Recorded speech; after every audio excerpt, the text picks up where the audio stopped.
خوشیاں ہمارے پاس کہاں مستقل رہیں، باہر کبھی ہنسے بھی تو گھر آ کے رو پڑے۔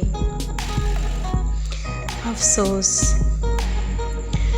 مولا علی علیہ السلام کا فرمان ہے، جسے تمہاری اچھی یا بری عادت کی پرواہ نہیں وہ دشمن ہے، جو تمہاری اصلاح کی فکر کرتا ہے وہ ہی سچا دوست ہے۔ نیچے آپ حوالہ دیکھیں کون سی کتاب کی کون سا صفحہ ہے۔ اگر کسی کا ظرف آزمانا ہو تو اس کو زیادہ عزت دو، وہ اعلیٰ ظرف ہوا تو آپ کو اور زیادہ عزت دے گا، اور کم ظرف ہوا تو خود کو اعلیٰ سمجھے گا۔ بے شک ایسا ہی ہے۔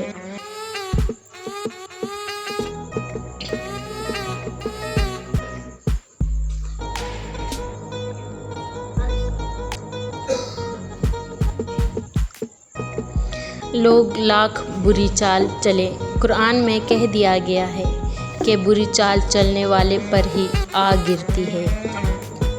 لوگوں کو وقت دے، موقع دے، عزت دے، لیکن کسی سے توجہ کی بھیک نہ مانگے۔